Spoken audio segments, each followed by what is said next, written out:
Eu cumprimento os irmãos com a paz do Senhor. Tome o seu assento adorando e bendizendo ao nome do Senhor. Aleluia. Que alegria poder estar aqui. Trago uma palavra do céu para o meu e para o seu coração nessa noite. Quero agradecer a Deus e ao nosso pastor pelo privilégio de poder falarmos sobre escatologia nesses dias aqui. Trago como base do meu ensino, como o pastor já disse, o meu livro, Os Mistérios do Tempo do Fim. Foi um livro que eu fiquei alguns anos, foram quase 5 anos para poder concluí-lo. O revisor teológico desse livro é um pastor conhecido dessa igreja, o pastor Flavinei Barbosa.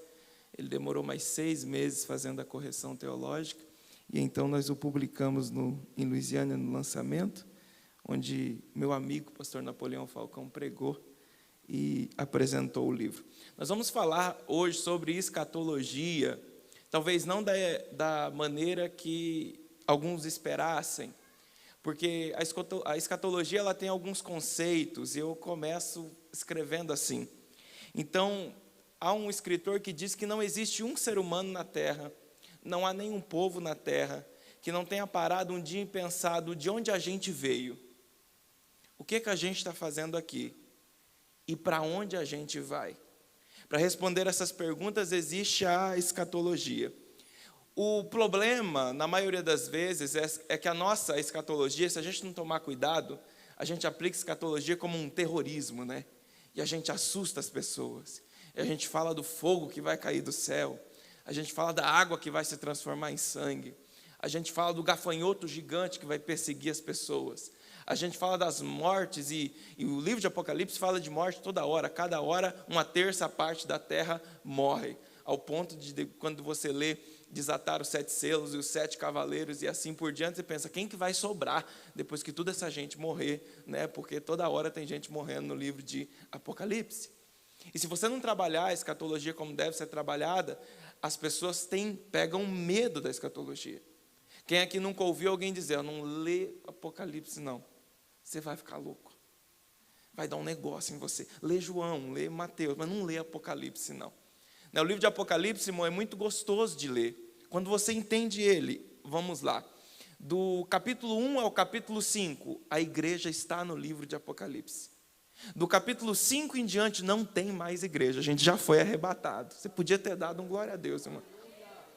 Porque do capítulo 1 ao capítulo 5, Jesus vai falar dos castiçais, Jesus vai falar das igrejas, Jesus vai admoestar, ele vai exortar, ele vai dizer o que estava bom e o que estava ruim e o que podia melhorar. Do capítulo 5 em diante, a igreja já foi arrebatada. E aí, como a igreja já foi arrebatada, então começa o juízo. Esses capítulos a seguir, de taças sendo derramadas, de selos sendo desatados, nós vamos chegar lá no decorrer dos dias, isso tem que aterrorizar aqueles que ainda não conhecem a Cristo. Aquele que não está com a vida tão certa e fiel a Cristo. Esse sim, tem que ler e se preocupar. Na verdade, tem que ler e chorar. Porque o que acontece ali, quando a igreja é retirada, e nós sabemos, a igreja é sal da terra. As boas cozinheiras e exímias cozinheiras que tem aqui, na verdade, até bons cozinheiros que tem aqui na igreja sabem que se a comida sem sal não tem graça. Então, a graça da terra vai ser tirada. A Bíblia diz que a gente é luz do mundo. Então, quando a luz do mundo for retirada, só vai sobrar escuridão. Eu não quero estar aqui, aleluia. Maranata, ora vem, Senhor Jesus. Então, é nesse período que assusta as pessoas. Porque daí você lê o Apocalipse e sai besta do mar. Né?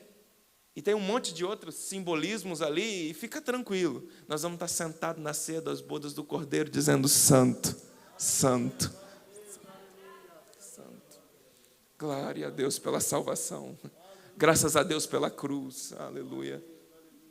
E no capítulo 19, a igreja volta. Então, se você quiser ler Apocalipse, lê até o 5, para um pouquinho e volta no 19. Isso aí é a igreja, é o que você precisa saber. Do capítulo 5, você volta no 19. No 19, a igreja volta triunfante. No 19, a igreja volta reinando com Cristo. No 19, a igreja volta para vencer a batalha do Armagedon. No 19, a igreja volta com reluzente sobre o Monte das Oliveiras. A igreja vem triunfando com Cristo, aleluia. E aí nós alicerçamos nessa promessa. Então o Apocalipse não pode amedrontar o crente, ele tem que trazer esperança ao crente. Ele tem que mostrar para você que vale a pena estar sendo fiel, vale a pena estar rejeitando o pecado, vale a pena estar aguentando as provações, vale a pena não ter desistido, não ter desviado, não ter abandonado a fé, mesmo após tudo aquilo que aconteceu, vale a pena você estar aqui hoje, porque existe o Apocalipse. Há um teólogo muito bem conhecido que diz que a fé cristã tem que ser uma fé escatológica. E ele diz: cremos que só pode haver esperança onde há escatologia. Por que você canta? Por que você é crente? Por que você não é devasso? Por que você não sai pecando? Porque existe um céu. E a gente vai vivendo um evangelho tão imediatista e tudo vai, o capitalismo do mundo vai entrando na vida da gente e às vezes a gente esquece do céu. Irmão, eu não sei se amanhã eu vou ter um carro tão bom como o que eu tenho hoje, eu não sei se eu vou ter uma casa boa, eu não sei se eu vou ter muito dinheiro no banco ou pouco dinheiro. Uma coisa eu tenho certeza, eu quero ir para o céu. E você está aqui hoje porque você quer ir para o céu. Então, nós cremos que só existe fé, na verdade, cremos que só pode haver esperança onde há escatologia. Então, o Cristo, Deus, quando cria o homem, lá em Gênesis, no capítulo 2, versículo 15, a Bíblia diz: e tomou o Senhor Deus o homem, e pôs no jardim do Éden para o lavrar. A ideia de Deus é que a gente nunca saísse do jardim. E a escatologia vem para mostrar para nós como Cristo vai nos conduzir de volta para o jardim de Deus. Isso é escatologia.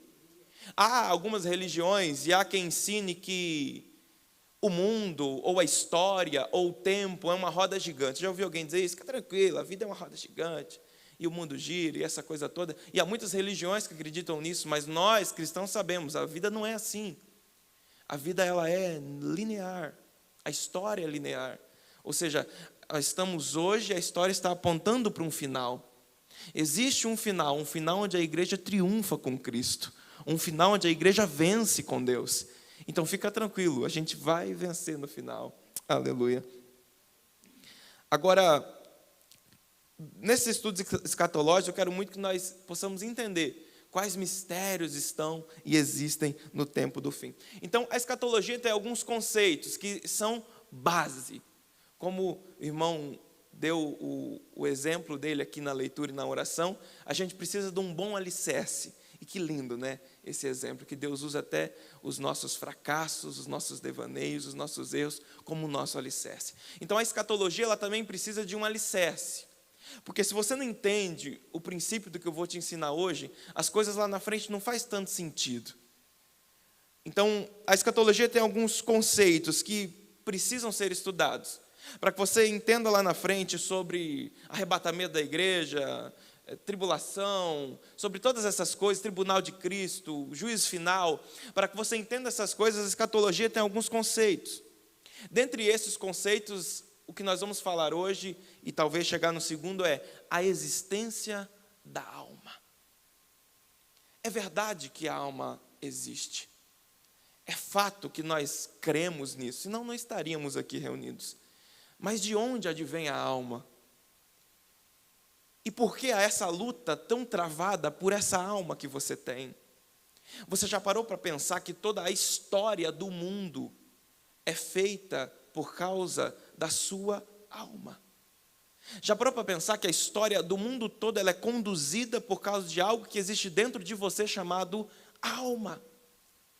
Você já parou para imaginar que o Filho de Deus, e a Bíblia diz, o Verbo se fez carne, e ele se entregou na cruz do Calvário por um motivo, por causa da sua alma. Mas por que essa alma é tão importante? Por que ela é tão necessária? Então nós precisamos estudar isso para entender o estado intermediário dos mortos, para entender sobre o juízo, para entender escatologia. Então, abra sua Bíblia comigo em 1 Tessalonicenses, capítulo 5, versículo 23.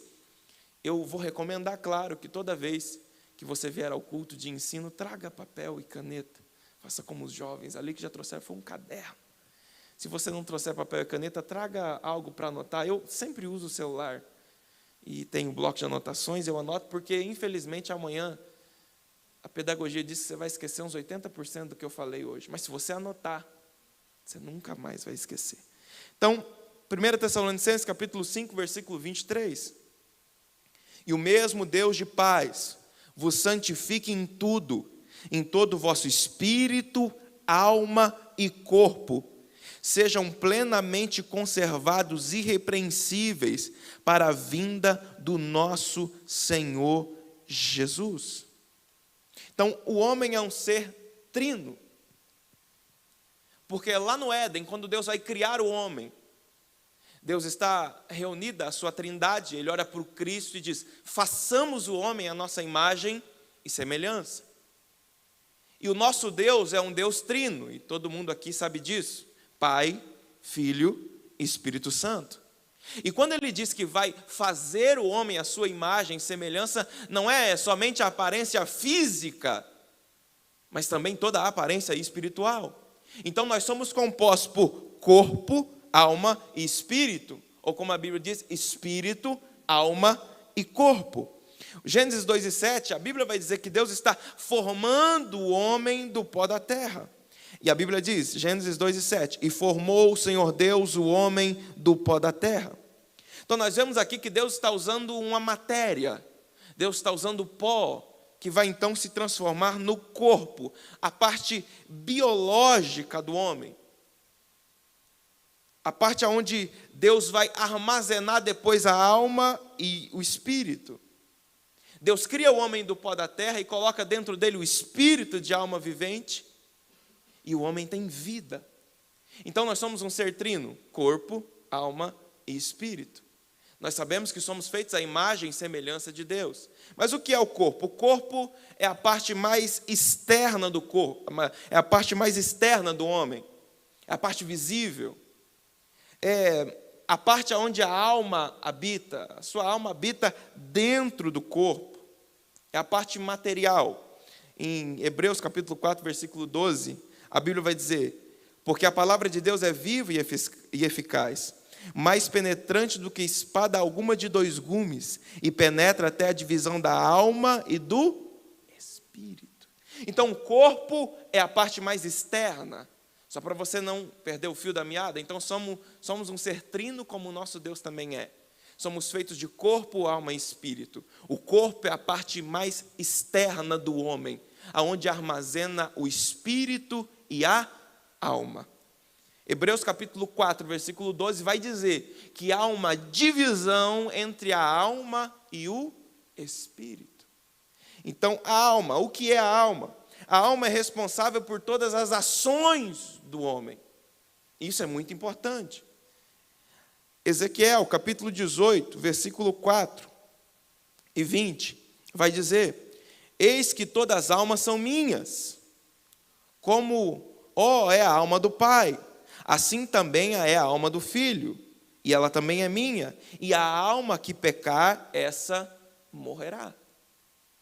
Ezequiel, capítulo 18, versículo 20, diz, na parte A, e a alma que pecar, essa morrerá.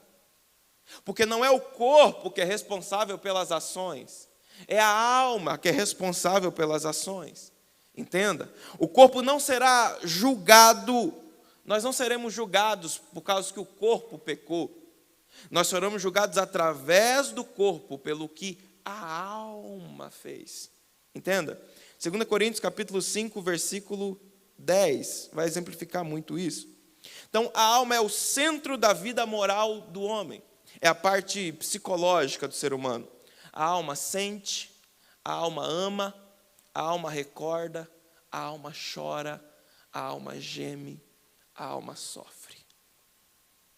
É por isso que alguém pergunta: e lá no céu nós vamos lembrar, e lá no inferno nós vamos lembrar. Eu sempre digo, e vai ter uma aula só sobre isso, eu sempre digo quando ensino sobre o inferno, que a maior dor do inferno não é o fogo, a traça, não é o grito, o pranto, o ranger de dente. A maior dor do inferno é a consciência. A maior dor do inferno vai ser a sua alma, que sente, que chora e que lembra. E que Deus nos livre e guarde, claro, mas a alma vai lembrar de cultos como esse, onde esse assunto era ensinado. E ela vai gritar, porque eu não acreditei. Ela vai gritar, porque eu não ouvi. Ela vai gritar, porque eu não mudei. Infelizmente, vai ser tarde demais.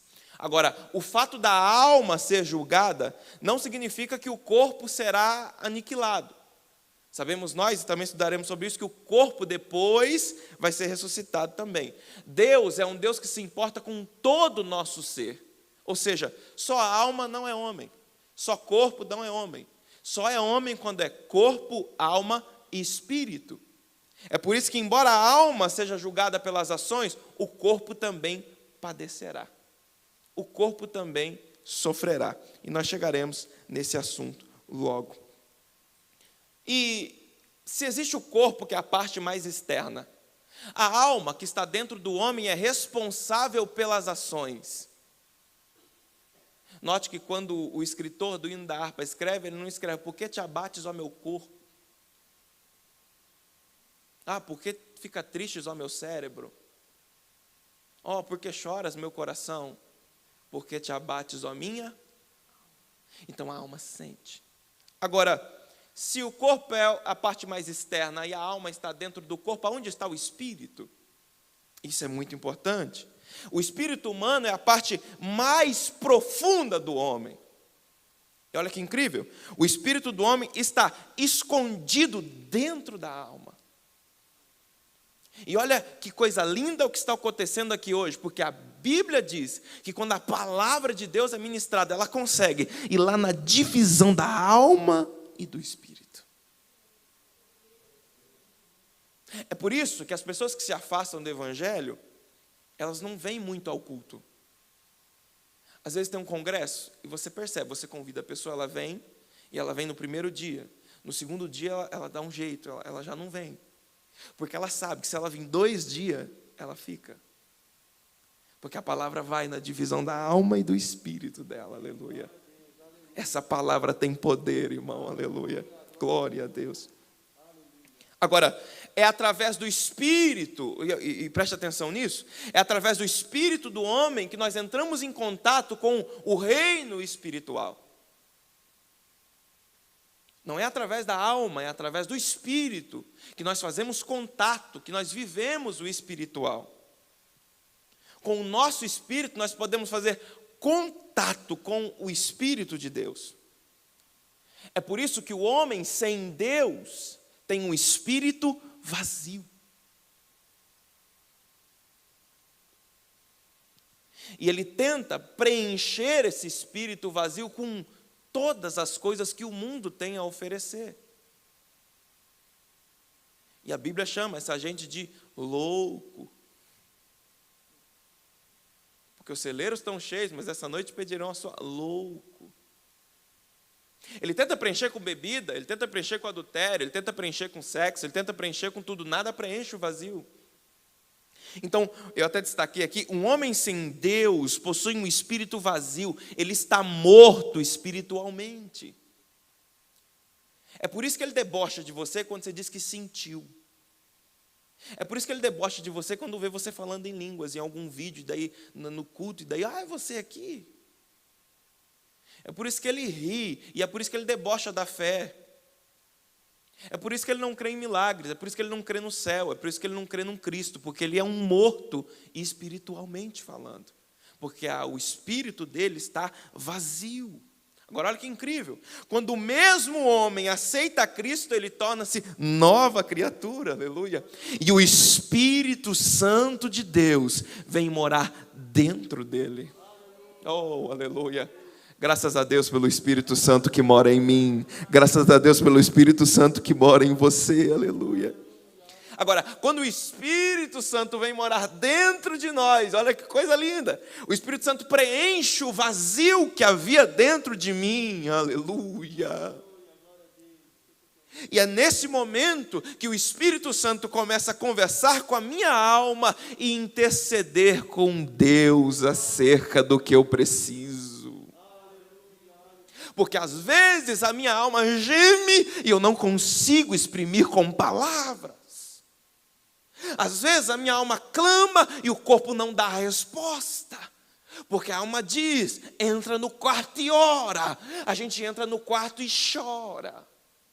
A alma diz, entra no quarto e clama, mas a gente entra no quarto e não consegue exprimir palavra. É nesse momento que o homem que é vivo espiritualmente, aleluia, que tem o Espírito Santo de Deus morando dentro dele, o Espírito Santo se comunica com a sua alma, entende no profundo a sua dor. E olha que coisa linda. Porque aqui eu posso abrir um sorriso e dizer para você, está tudo bem. Quem vai duvidar? Eu posso vir aqui cumprimentar todo mundo com a paz do Senhor, dar um abraço em todo mundo e voltar para casa. Quantos aqui assim, com depressão há meses, mas está rindo para todo mundo. E ninguém nunca vai acreditar se alguém falar que você está nesse grau depressivo. Mas o Espírito te entende, aleluia. Quando ninguém mais entende, o Espírito Santo te entende, aleluia. É por isso que eu sempre digo, para as pessoas que dizem, esse negócio de depressão, a pessoa está com falta de Deus, ela está não. Deus está lá, e ainda bem que ela está aqui.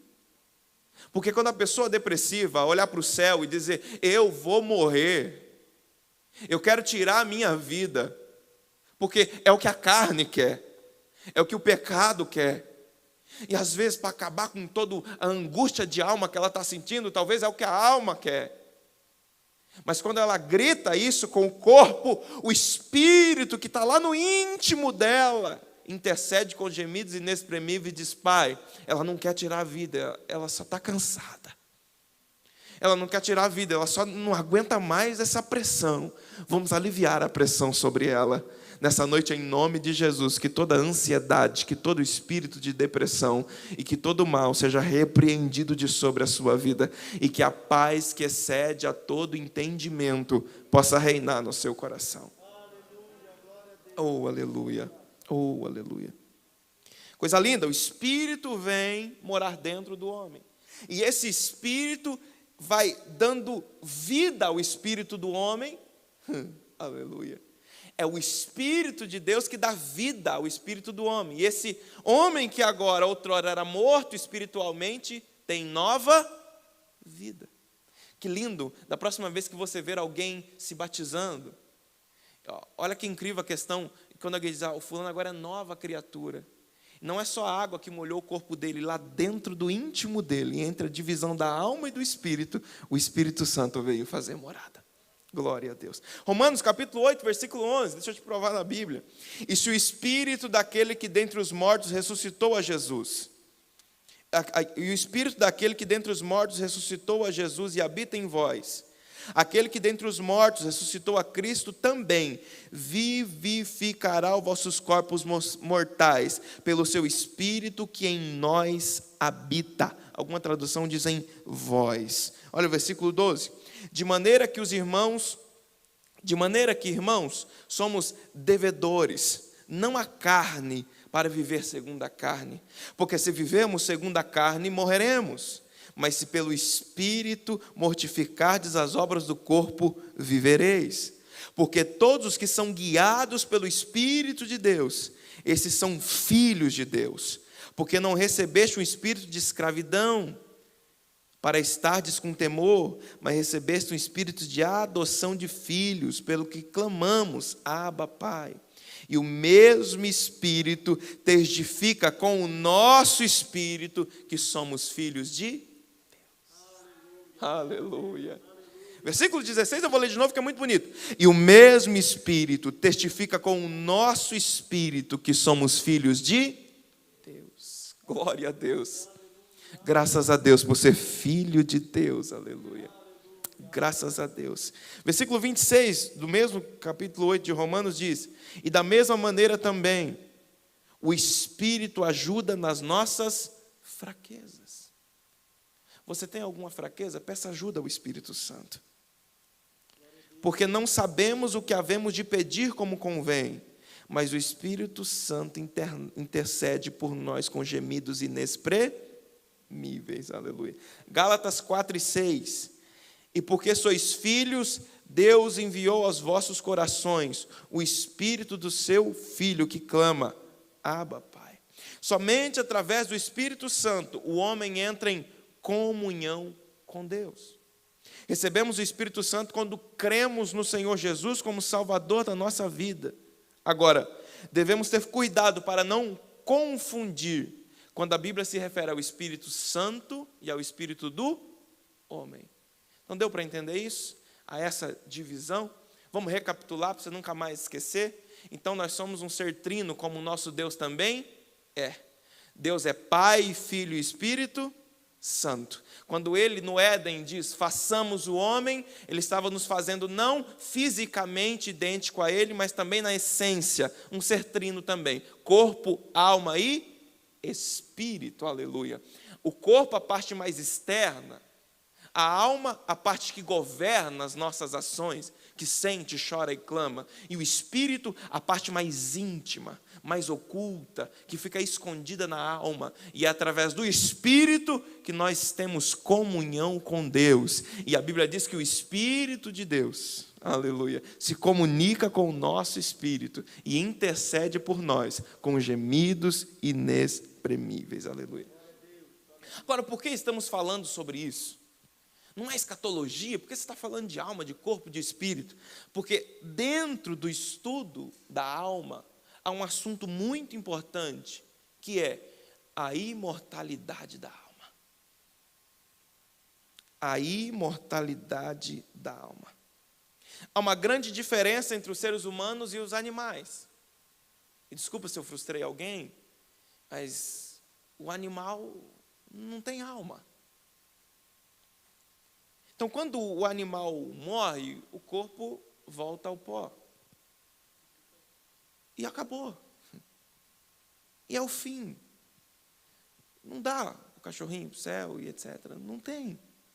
Então, o homem é muito diferente. A alma do animal, o espírito do animal, é infinitamente diferente. Porque quando o animal cessa a existência com a morte, acabou, não tem mais nada. Agora, o homem não é igual. Por quê? O Espírito de Deus mantém a alma do homem viva, eternamente. Então, como o animal, irmão, por que o animal? Como o animal não recebe o Espírito de Deus, quando ele morre, a sua existência cessa. Agora, o homem não.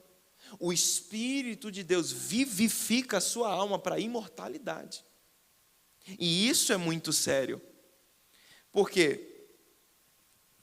Por que é tão importante, então, a alma? É desse fato que advém a grandíssima importância da alma do homem, a imortalidade.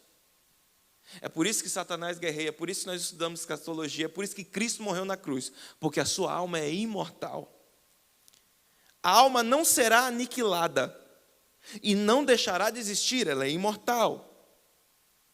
Agora, aqui começa a complicar um pouco a coisa, porque tanto a alma do ímpio quanto a dos crentes, ela não será aniquilada. E aqui nós temos uma grande diferença entre ser imortal e ter vida eterna. Aqui que a coisa começa a ficar séria. Aqui que a gente tem que entender se a gente vai de qualquer jeito ou se vai levar o evangelho a sério. Quando a gente entende que a nossa alma é imortal. Então a pergunta do pregador, que muita gente não leva em conta na hora do apelo, é muito séria. Quando ele diz, é você que decide para onde irá a sua alma. Alguém aqui gosta de sofrer? Alguém gosta de sofrer? Tem alguém que fala, eu gosto de sofrer mesmo, de chorar, de passar necessidade, eu gosto de ficar angustiado, eu gosto de depressão, eu gosto de sofrer. Tem alguém que gosta de sofrer? Passar dor? Se queimar? Cortar um pedaço do corpo? Não, né? Ninguém gosta de sofrer. Então a pergunta do pregador tem que ser levada a sério, porque ele está tentando te livrar do sofrimento eterno. Sofrer na terra momentaneamente, a gente sabe que é momentâneo. Cristo nos garantiu, é momentânea a sua dor. Cristo nos garantiu, em breve eu vou enxugar dos seus olhos toda a lágrima. Em breve, a gente sabe que a nossa dor é momentânea. E mesmo a dor sendo momentânea, ninguém gosta. Imagine sofrer eternamente. Então, tanto os ímpios quanto os salvos possuem a imortalidade da alma. Espera aí, irmão, não estou entendendo. Você diz que o Espírito Santo vivifica a alma. Calma. Lembra que lá no Gênesis, quando Deus cria o homem, Deus sopra o Espírito? Deus não sopra o Espírito nos animais. Esse Espírito de Deus o Espírito mantém a alma viva, quando cessa a nossa existência carnal. Entretanto, eu disse que tanto os ímpios quanto os salvos possuem a imortalidade da alma. Entretanto, somente os salvos possuem a vida eterna. Aleluia. E você podia ter dado um glória a Deus por essa, irmão. Porque graças a Deus nós temos a vida eterna. Quando Cristo diz, eu vim para vos dar vida e vida com abundância, é claro que dá para se aplicar também a uma vida plena aqui na terra, mas o que ele estava dizendo é que a vida que eu vou dar para vocês é uma vida de alegria eternamente. Aleluia, aleluia. Então não dá para confundir vida eterna com imortalidade. Vida sem Cristo não é vida. Não é vida eterna. Um homem sem Deus tem a sua alma imortal, mas não tem a vida eterna. E aí está o grande problema. Se o homem não se converter, a sua alma passará a eternidade sofrendo. Entenda que você vai escutar muito ensino apocalíptico por aí, tem muita linha de pensamento teológico, mas seria deveras injusto se o ímpio passasse tudo, aprontasse tudo, fizesse tudo e no final a sua alma fosse aniquilada. A Bíblia diz que não. A Bíblia diz que é um sofrimento eterno. A alma vai ser punida eternamente. Agora, enquanto isso, o salvo será recompensado eternamente também. Aleluia. Glória a Deus por isso. Aleluia.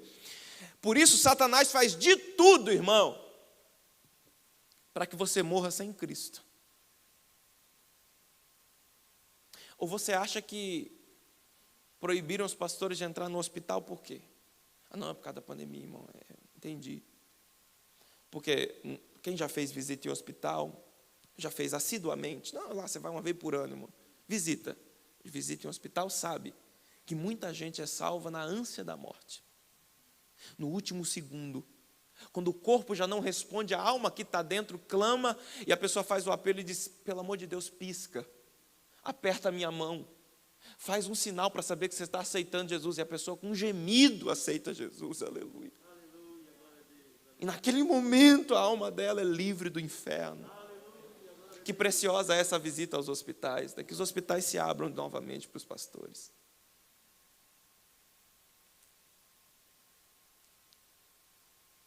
O quanto é difícil imaginar que alguém vai passar pelo sofrimento eterno. O homem que morre sem Cristo, ele está condenado. E é por isso que Satanás luta para que você morra sem Cristo. Fecha os hospitais que os pastores não vão. E fazem outro. E tudo que você vê por aí, Satanás quer que você morra sem Cristo. Porque ele sabe que se você morrer sem Cristo, não tem mais chance. Há um pregador escatológico que diz que você morreu, abriu o olho, viu um trono branco. Mas é claro que vai ter muita coisa, essa é uma brincadeira dele. Então, o homem que morre sem Cristo, ele já está condenado eternamente. Então, Satanás quer levar a maior criação de Deus para ser condenado com ele, porque ele já foi condenado também. Então, ele quer levar o máximo de pessoas possíveis para a condenação. E é por isso que ele luta. E o incrível é que nós, cristãos, que sabemos que temos um Deus que diz assim, vocês, deixa eu dar um apelido para vocês, mais que vencedores. É assim que Deus vê a gente. É assim que Paulo escreve em Romanos. E vocês, mais que vencedores. E você não se entristece, irmão? Porque Satanás, sabendo que já é derrotado, às vezes luta mais que a gente, faz mais que a gente, projeta mais que a gente, executa mais que a gente, faz mais a obra dele do que a gente faz a obra de Deus, de um Deus bom, de um Deus santo, de um Deus justo, de um Deus que olha para você e diz, mais que vencedor. Que Deus nos dê graça a servir mais e fazer mais para a obra dele, Porque nós estamos do lado vencedor da batalha, aleluia. Nós já entramos na guerra sabendo, nós vamos triunfar no final. Glória a Deus por isso. E glória a Deus por essa palavra. Enquanto Satanás deseja dar ao homem a eternidade de sofrimento, Deus deseja dar ao homem a eternidade de paz. E o mundo inteiro tinha que entender isso. Satanás quer dar para o homem aqui momentos de prazer. E em troca disso, sofrimento eterno. A gente até chora com Jesus, nós vamos viver bem eternamente, aleluia.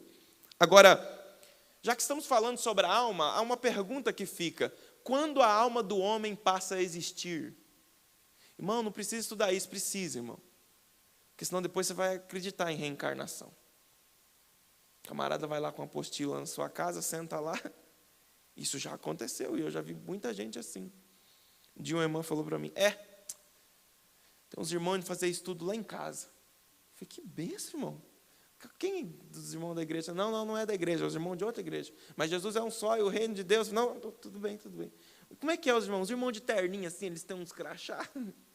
Jesus, é testemunho de Jeová, tem lá, meu irmão. E foi difícil para falar para ela que não podia ir lá os irmãos. Não, mas eles usam a minha Bíblia, está usado na minha Bíblia. Deles é um pouquinho diferente, mas é pouca coisa. Então não dá para acreditar em todo vento de doutrina, irmão. Quando a alma do homem passa a existir, será que existe um estoque de alma lá no céu, que Deus olha assim: opa, mais uma alma, por favor, vai nascer um, coloca lá.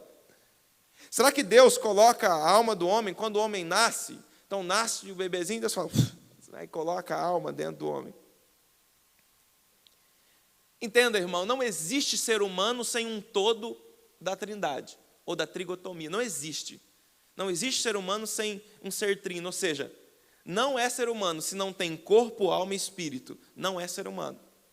Então, é impossível crer que dentro do ventre não exista uma alma. Então, o homem é corpo, alma e espírito. Quando o homem é salvo, ele é salvo corpo, alma e espírito. Quando o homem é condenado, ele é condenado corpo, alma e espírito. Então, no momento da concepção, quando o espermatozoide masculino, o espermatozoide se encontra com o óvulo, no momento da concepção, da união ali, já começa a existir um ser vivo, ou seja, um ser humano num todo, com corpo, alma e espírito. Agora, se no ventre do ser humano, se no ventre o ser humano já é uma criatura, quer ver, deixa eu provar para você na Bíblia, Salmo 139, 14, 15 e 16, para quem está anotando, Salmo 139, 14, 15 e 16. Eu te louvarei, porque de um modo assombroso e tão maravilhoso eu fui feito. Maravilhosas são as tuas obras, e a minha alma o sabe muito bem.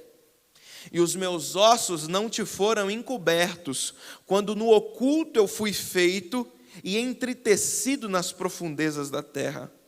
Os seus olhos viram o meu corpo ainda informe. E no teu livro todas as coisas foram escritas, as quais em continuação foram formadas, quando nem ainda uma delas havia. Aleluia. Olha que coisa linda. O salmista já existia no ventre, e os dias dele já eram contados. Então vamos pensar o seguinte: se Deus colocasse a alma do homem somente no momento que a criança nascesse, nós podíamos ser a favor do aborto.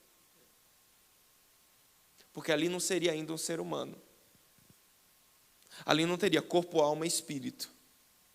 Mas o salmista está dizendo: olha, eu ainda informe, o Senhor já me conhecia, o Senhor já conhecia os meus dias, o Senhor já viu os meus ossos, o Senhor já tinha escrito uma história de vitória para mim.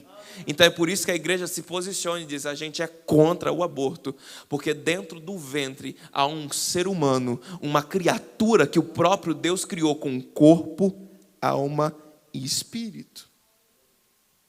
Então o aborto é um crime. Agora, há um outro pensamento muito errado, que diz que o corpo e a alma vão se unir na hora do nascimento. Errado. Na hora da criação, a alma também nasce ali. E se existisse alma para ser colocada dentro do corpo, daria uma pré-existência para o homem. Então, imagine que teria um depósito lá com 1 bilhão de homens e Deus iria colocando os corpos quando vai nascendo. Isso não existe. Só existe um homem que é pré-existente, o nome dele é Cristo. Aleluia, Cristo. Certamente Deus sabe da nossa existência antes dela. Entretanto, é diferente de afirmar que existe literalmente isso. Aleluia. Então, a existência da alma é uma realidade. E nós estamos aprendendo hoje aqui que a alma é imortal. E esse é o detalhe que você não pode esquecer. Minha alma é imortal. Oh, Espírito Santo, grita no coração do seu filho, sua alma é imortal. Porque, irmão, se você se lembrar desse detalhe, isso já vai gerar em você um temor. A sua alma é imortal. Ou a sua alma vai sofrer eternamente, ou ela vai viver eternamente. A sua alma é imortal. E a pergunta do pregador fica pairando pela igreja: para onde irá a sua alma? Graças a Deus que Cristo nos proporcionou o céu, aleluia, glória a Deus. No entanto, tão certo como a alma existe e que ela é imortal, a morte também é uma realidade, amém? Ninguém quer falar amém, fala, Deus amigo. Se Jesus não vier antes, e se a última trombeta não tocar, e nós vamos falar sobre ela depois, se a última trombeta não tocar, passaremos pela morte. Não há como evitá-la, não há como correr dela. A morte faz parte, está na palavra de Deus. Existem vários tipos de morte, e eu quero falar sobre isso, que é a segunda base da escatologia. A primeira, a existência da alma e a divisão do homem. Segundo, a morte. A morte é um dilema, mas ela é uma realidade que não pode ser negada. Embora a morte seja tão real para nós, e infelizmente devido à pandemia, a gente enfrentou muitos momentos de morte nesses dias, com amigos, conhecidos, familiares. Isso não nos deixa confortável. Embora seja tão comum, não faz parte da natureza humana. Eu acho que dá tempo de eu falar sobre isso, mas vamos lá. A morte é resultado do pecado, porque Deus cria o homem para a vida eterna. Já parou para pensar na criação? Já leu Gênesis? No Gênesis Deus chama o homem, Deus cria o homem. A Bíblia diz que Deus plantou um jardim. Pensa bem, no mundo todo Deus diz, haja. Quando ele pensa, onde eu vou colocar um homem? Eu vou plantar um jardim. A Bíblia diz que Deus plantou o jardim em um lugar chamado Éden. Você imagina Deus plantando, com as suas poderosas mãos, um jardim. Eu imagino Deus, que Deus é o arquiteto do universo. Eu imagino Deus no projeto do jardim do Éden, olhando e dizendo, a árvore da vida vou colocar no meio. Porque para onde o homem olhar e para o lado que ele for, a árvore da vida está ali. Porque qual é o plano original de Deus? Cria o homem. Coloca na terra. Ele come ele come do fruto da árvore da vida. E ele vive comigo eternamente. Aleluia. Esse é o plano de Deus. Ele coloca no meio. No meio. Imagina Deus falando, olha Adão, você só não pode comer daquela que está ali, no cantinho. Mas essa aqui do meio, entendeu? Come tudo, só aquela lá que não. Adão passava todo dia pela árvore da vida. Ficava debaixo da árvore da vida, dormia debaixo da árvore da vida, só não comeu. A Bíblia diz então que o homem optou por desobedecer a Deus, então o homem peca. E pelo pecado e a desobediência dele, então, o pecado entra no mundo. A morte é resultado do pecado. A gente pode ver pela palavra de Deus, que é um resultado do homem. É o resultado do pecado do homem. O plano de Deus para o homem é que o homem não morresse. Porém, o pecado fez com que o homem morresse. Romanos, capítulo 3, versículo 23, dentre outros muitos versículos. Aliás, vamos ler um só, por causa do tempo. Gênesis, capítulo 3, versículo 19. Olha a sentença de Deus depois do pecado. No suor do teu rosto comerás o teu pão, até que tornes a terra, porque desta fosse formado, porquanto és pó, e ao pó voltará. Romanos capítulo 5, versículo 12. Portanto, como por um homem entrou o pecado no mundo, e pelo pecado a morte, assim também passou a todos os homens, e todos pecaram. Romanos capítulo 6, versículo 23. Porque o salário do pecado é a morte,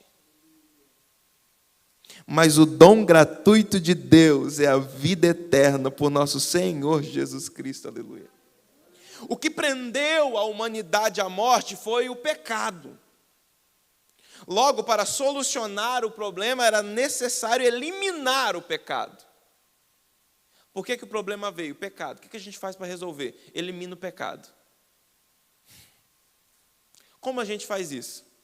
Por esse motivo, Jesus morreu na cruz para nos libertar da consequência do pecado. Eu já ouvi alguém dizer, mas se Jesus morreu na cruz, então por que os crentes pecam tanto? E dói em nós pecar, para quem tem temor. A gente fica triste. Note que a pessoa que ela exercia ministério, fazia as coisas e tal na igreja, estava aqui envolvido, vinha nos cultos todo dia, e ela peca, ela já se afasta. Ela já não quer vir mais no culto, ela se sente acusada, porque é triste em nós desagradar um Cristo que fez tanto por nós. Quando nós falamos sobre pecado, e eu amo falar sobre o Gênesis, eu falo muito daquela última tarde, quando Adão pecou e foi retirado do jardim. Ou uma tarde antes, quando Adão pecou e está no jardim. Entenda, irmão, Deus já sabia que Adão tinha pecado. A onisciência dele já sabia. E sabe o que Deus fez no dia que Adão pecou? Deus mandou um raio e matou ele queimado dentro do Éden. Deus mandou o leão comer a cabeça de Adão no Éden. Quando Deus descobriu e sabia, naquele dia, que Adão tinha pecado contra ele, Deus desceu no Éden do mesmo jeito. A Bíblia diz que todo dia, na viração do dia, ele descia para conversar com Adão. Adão pecou e Deus vai lá no mesmo jeito. E sabe o que acontece? Acontece o mesmo que acontece hoje. Adão não estava lá. O Senhor chegou e disse, onde que você está, Adão? Como se ele estivesse dizendo, parafraseando, na mente de pregador pentecostal, cadê você, rapaz? Por que você está se escondendo? Eu ainda sou seu amigo. Eu ainda vim aqui conversar com você como a gente conversa todo dia. É claro que agora tem consequência o que você fez, mas eu não vou deixar de amar você. Você é minha criatura, você é feitura minha. Eu amo você, Adão. Aonde você está?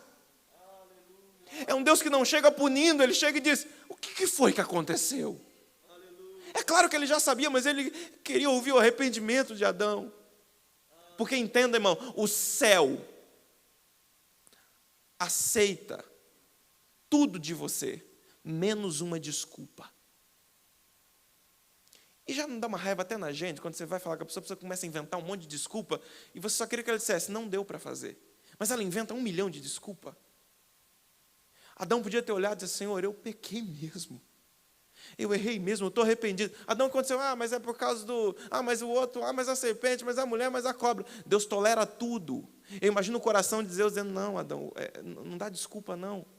Reconhece. Deus tolera tudo, menos uma desculpa. Ele é jogado fora do jardim na outra tarde. Sabe como eu me imagino o contexto bíblico? 6h30, 6 horas, depende do horário e da estação.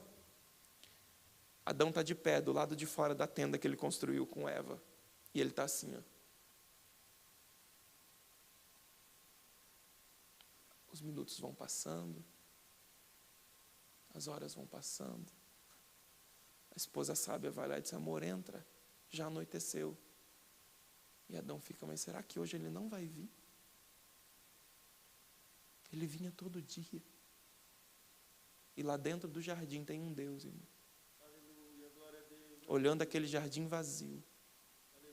E pensando, eu preciso dar um jeito. Eu preciso estar com Ele de novo.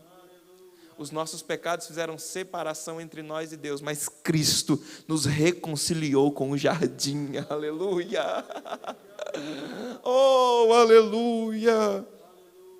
Então, a consequência do pecado. Então, Cristo morreu para eliminar a consequência do pecado, que era a separação. E olha que lindo, eu vou ler o texto todo, porque eu sou apaixonado por esse texto. 1 Coríntios, capítulo 15, versículo 55 a seguir. É impossível você não dar um glória a Deus lendo esse texto em casa, irmão. Onde está, ó morte, o teu aguilhão? Aonde está, ó inferno, a tua vitória? Ora, o aguilhão, a presa da morte era o pecado. E a força do pecado era a lei. Mas graças a Deus que nos dá a vitória por nosso Senhor Jesus Cristo. Aleluia. Portanto, meus amados irmãos, sede firmes e constantes, sempre abundantes na obra do Senhor, sabendo que o vosso trabalho não é vão. Aleluia. Obrigado, Jesus, por tudo que o Senhor fez por mim. A morte, então, não é natural, ela é hostil à nossa natureza. Ninguém está preparado para a morte. É por isso que a morte é chamada de inimiga. 1 Coríntios, capítulo 15, o verso 26. Ora, o último inimigo a ser aniquilado é a morte. A Bíblia classifica a morte como nossa inimiga. Deixa eu correr aqui e eu concluo em 5 minutos. Existem pelo menos 3 tipos de morte. Na Bíblia, existem 3 tipos de morte. Morte física, morte espiritual e morte eterna. Quantos tipos, irmãos? 3. Quantos tipos, irmãos? 3. É para você não esquecer mais. Então, existem 3 tipos de morte. Vamos ver se você lembra. O primeiro? Físico. Isso. O segundo? Espiritual. E o terceiro? Eterno. Morte eterna. Então, o primeiro tipo de morte é a morte física. É a separação da parte espiritual do homem com a parte humana. É a separação, aliás, é a separação da parte física com a parte espiritual. É o fim da vida física do homem. É a morte biológica do homem. Todos passarão pela morte física, menos os que forem arrebatados. O que acontece nesse momento? Após a morte biológica, o corpo vai para a sepultura e se desfaz. Eclesiastes, capítulo 12, versículo 7. E ao pó volte a terra, como era. E o espírito volte a Deus que o deu. E nós vamos tratar disso depois. Então, nesse texto de Eclesiastes 12, 7, a gente vê nitidamente a separação da parte física e a parte espiritual. O espírito volta a Deus. Deixa eu fazer certinho para você entender, nós vamos tratar disso, mas quando o homem morre fisicamente, o corpo volta ao pó. O espírito volta a Deus que o deu. E a alma vai aguardar julgamento. E nós precisamos estudar um dia todo só sobre o estado intermediário da alma, que vai ser nas próximas. Então, o corpo morre, o corpo volta ao pó. O espírito volta a Deus que o deu. E a alma vai aguardar julgamento. Mas essa alma não vai aguardar o julgamento desse que você vê por aí, irmão, e apresenta a prova, e vamos lá, e vamos... Não. Ela vai aguardar a condenação ou a salvação no arrebatamento dos justos. Nós vamos continuar. Então, resumindo a questão do pós-morte. Então, o homem se desfaz, o corpo é aniquilado, mas esse corpo não some. Esse corpo vai aguardar a ressurreição, aleluia.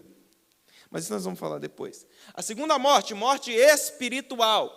Essa morte é a separação entre o homem e Deus. Ou seja, o homem sem Cristo, ele está morto espiritual. Mas quando ele aceita Cristo, então há vida agora nesse homem. A morte espiritual, João capítulo 5, versículo 24. Na verdade vos digo, que quem ouve a minha palavra e crê naquele que me enviou, tem a vida eterna, e não entrará em condenação, mas passou da morte para a vida. Efésios 2:1 diz, e vos vivificou, estando mortos no pecado. Então, o homem sem Deus, ele está morto espiritualmente. E o homem pode morrer espiritualmente. Isso é destruidor. Agora, o problema é que se o homem vive muito tempo morto espiritualmente e morre morto espiritualmente, ele passa para a terceira morte, que se chama morte eterna. Fica de pé comigo, por favor, em nome de Jesus.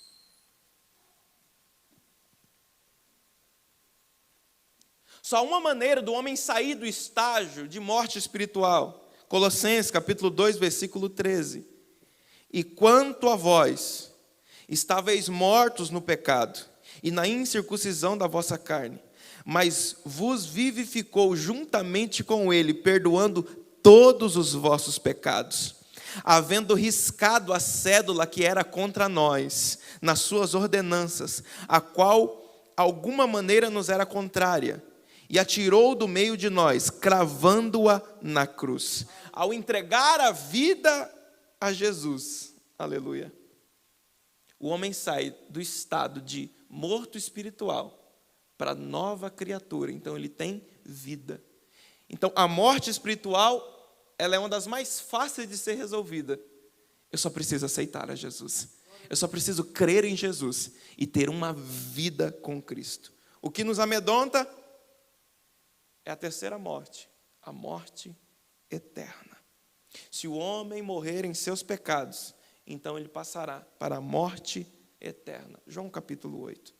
Não esqueça, vida eterna é diferente de imortalidade. A vida eterna é conquistada a partir do momento que o homem tem perdão dos seus pecados. A morte eterna é conquistada quando o homem morre sem Cristo. Nunca esqueça, irmão, a sua alma é imortal. Escatologicamente falando, ela passará a eternidade ou no inferno ou no céu. Para onde irá a sua alma? Mas graças a Deus que nos deu a vitória no Calvário, aleluia. E eu posso adorá-lo por isso, aleluia.